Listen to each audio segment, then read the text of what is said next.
Students, बेटा आज हम करने जा रहे हैं सॉल्यूशन चैप्टर जो हमारा +2 का है। +2 का सॉल्यूशन चैप्टर है और उसमें हम करेंगे आज abnormal molar masses and want Hoff factor.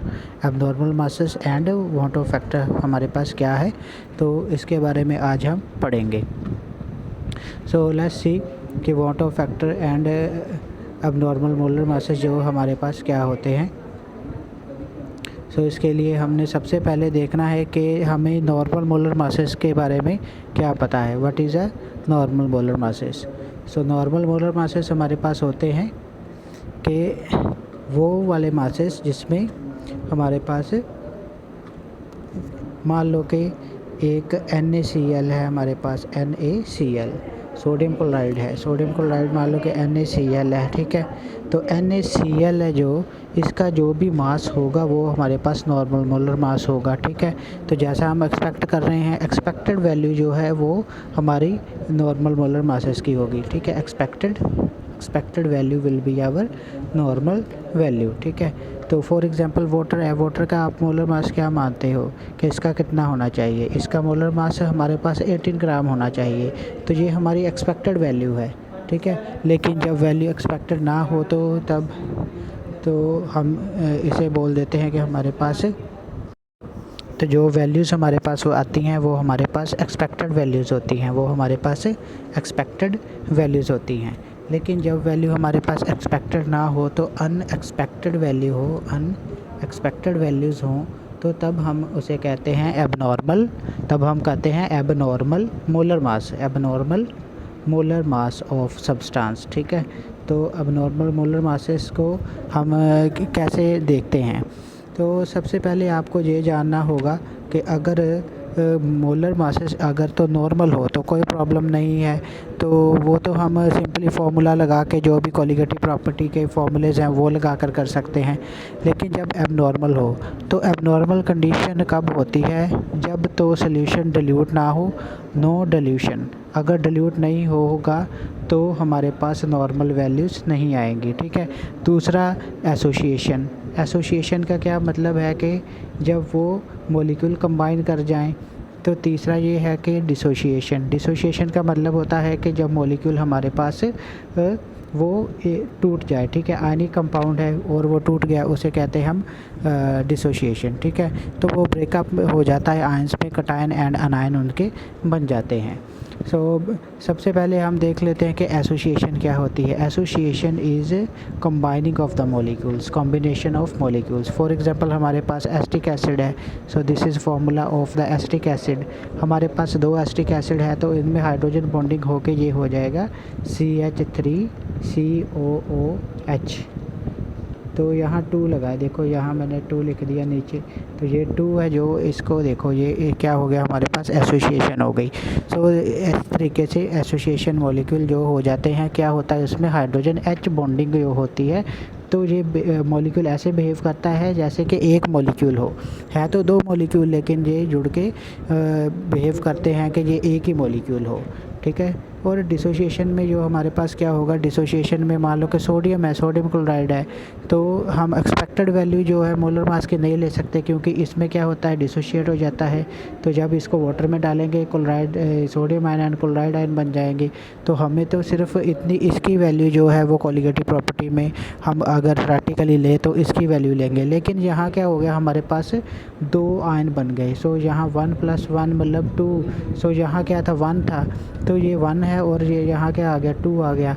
सो ये क्या हो गया, हमारे पास नंबर ऑफ़ आयंस जो है इंक्रीज़ हो गए, नंबर ऑफ़ आयंस जो है हमारे पास 2 हो गए।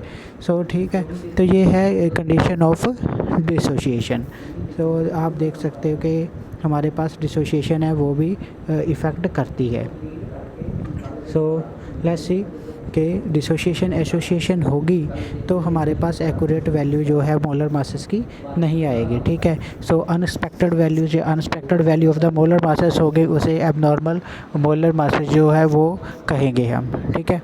सो नेक्स्ट हमारे पास है, ये मैं आपको बताना चाहता हूँ कि यहाँ एसोसिएशन एंड देखो किस तरीके से मॉलिक्यूल जो है वो एसोसिएट हुए हैं। तो ये है हमारे पास हाइड्रोजन बॉन्ड। तो ये हाइड्रोजन बॉन्ड ऑक्सीजन और हाइड्रोजन के बीच बना हुआ है, तो ये हाइड्रोजन बॉन्ड है। तो इस तरीके से इथेनॉइक एसिड में यहाँ भी हाइड्रोजन बॉन्ड इस हाइड्रोजन एंड दूसरे मॉलिक्यूल की ऑक्सीजन के साथ जो है बॉन्ड बना हुआ है। So these are the reason for the association of the molecule.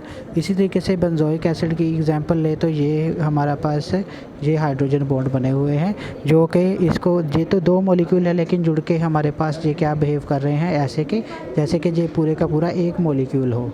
ठीक है, तो दो मॉलिक्यूल की बजाय अब हमारे पास एक ही मॉलिक्यूल है। तो हमने जब कोलिगेटिव प्रॉपर्टी कंसिडर करनी है तो ये देखना है कि एसोसिएशन हुई है या नहीं हुई है। ठीक है स्टूडेंट्स, सो नेक्स्ट हम देख लेते हैं कि एसोसिएशन में क्या होता है। देखो हमारे पास मोलर मासेस थे इथेनॉइक एंड बेंजोइक एसिड के जो है वो 120 एंड 244 थे, तो ये डबल हो गए। ठीक है, which is about the double than the normal of the 60 and 122। So association of solute molecule जो होते हैं जनरली वो किसके कारण होते हैं, हाइड्रोजन बॉन्डिंग के कारण होते हैं।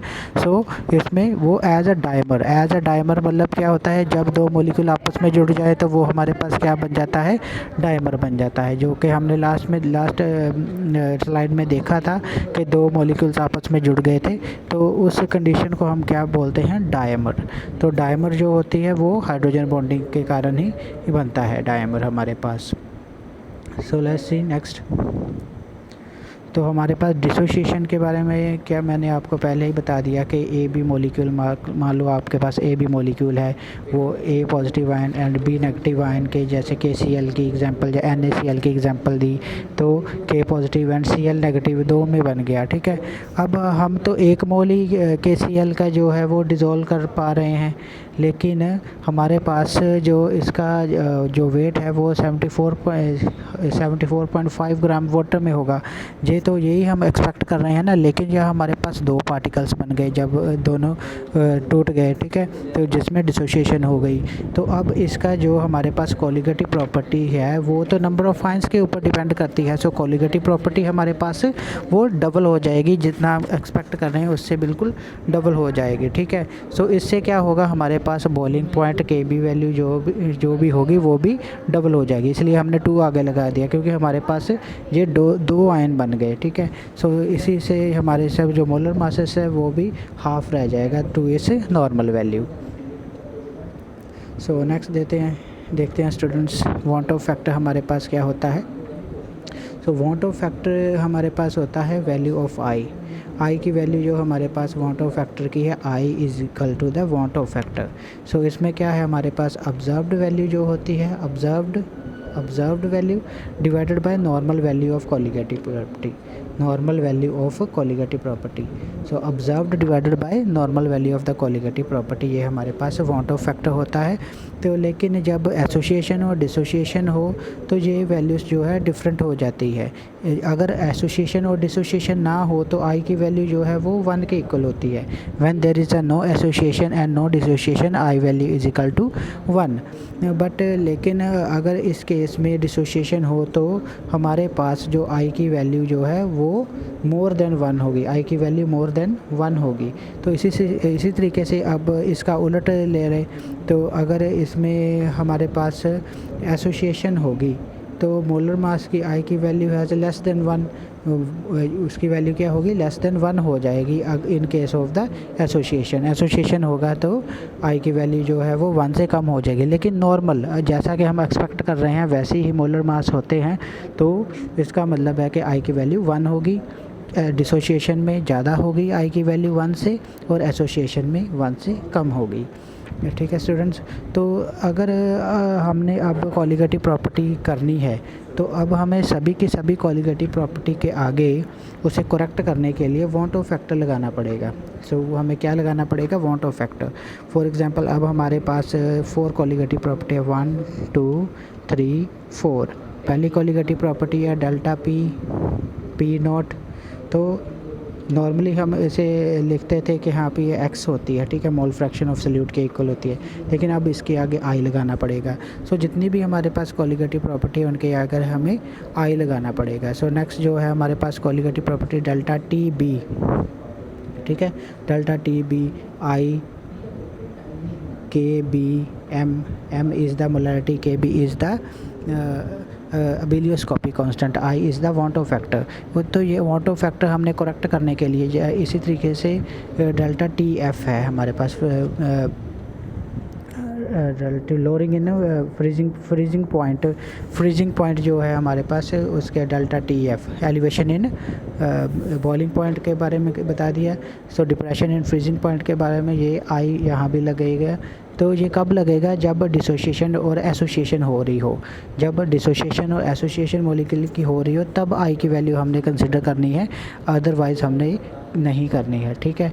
तो ये ऐसा फॉर्मूला बन जाएगा। तो ऑस्मोटिक प्रेशर भी जो पाई होता है वो भी चेंज होके ICRT हो जाएगा हमारे पास। सो इस तरीके से सारी की सारी जो कोलिगेटिव प्रॉपर्टी है वो करेक्टेड फॉर्म में लिख दी गई हैं। So next students, let's see कि von to factor degree of dissociation जो है अल्फ़ा होती है। अल्फ़ा क्या है कि हमारे पास कितने मॉलिक्यूल है जो डिसोशिएट हुए हैं उसको कैलकुलेट करने के लिए। तो कैलकुलेट करने के लिए हमारे पास जो है वो फॉर्मूला एक आपको डायरेक्टली याद रखना है। That formula is alpha is the degree of dissociation, alpha is the degree of dissociation. So I-1 M-1।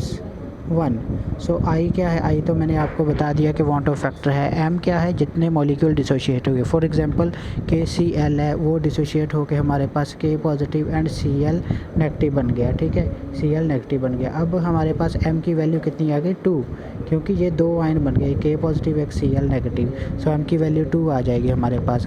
इसी तरीके से हम अल्फ़ा वैल्यू फाइंड आउट कर सकते हैं। तो M क्या है हमारे पास, नंबर ऑफ डिसोशिएटेड मॉलिक्यूल्स जो होंगे वो होगा उसके पास। तो इसी तरीके सोडियम क्लोराइड का अगर आप M की वैल्यू निकालोगे तो क्या आनी चाहिए, M की वैल्यू 2 आनी चाहिए, क्योंकि Na positive and Cl negative 2 में ऐसे डिवाइड हो जाता है ये, ठीक है स्टूडेंट्स। सो नेक्स्ट देखें हम कि और भी मॉलिक्यूल हैं जिसमें हमने M की वैल्यू कंसिडर करनी है, लेकिन आपको डिग्री ऑफ डिसोसिएशन निकालने के लिए ये वाला फार्मूला याद रखना पड़ेगा। So you have to consider this formula, alpha is equal to I-1 M-1। Alpha is the degree of dissociation, I is the von to factor and M is the number of ions are produced, ठीक है, जितने ions जो है वो produce हुए हैं। सो degree of association वो भी बिल्कुल वैसे ही है जैसे कि ये क्या होता है, number of moles of the substance associated, कितने मॉलिक्यूल्स हमारे पास एसोसिएट हुए हैं, divided by the total number of the moles. जितने हमारे पास टोटल नंबर ऑफ मोल्स होंगे, तो number of mole substance associated, total number of moles of substance, ठीक है। तो ये है कि डिग्री ऑफ एसोसिएशन। एक बात याद रखनी है, डिग्री ऑफ एसोसिएशन हो चाहे डिग्री ऑफ डिसोसिएशन हो, तो इसको अल्फ़ा के साथ ही हम कंसिडर करते हैं, लेकिन दोनों के लिए थोड़ा सा फॉर्मूला जो है अल्फ़ा वैल्यू फाइंड आउट करने की डिफरेंट है। तो वहाँ पहले हमने किया था कि अल्फ़ा वैल्यू क्या होती है, I-1 डिवाइडेड बाय M-1, लेकिन यहाँ थोड़ा अल्फ़ा वैल्यू निकालने के लिए हमारे पास थोड़ा से वैल्यू जो है वो डिफरेंट आएगी। तो इसमें क्या करना है, आई की वैल्यू निकालने के लिए I इज़ इक्वल टू हाँ जी स्टूडेंट्स, तो यहाँ आई की वैल्यू निकालने के लिए थोड़ा सा डिफरेंस होगा हमारे पास।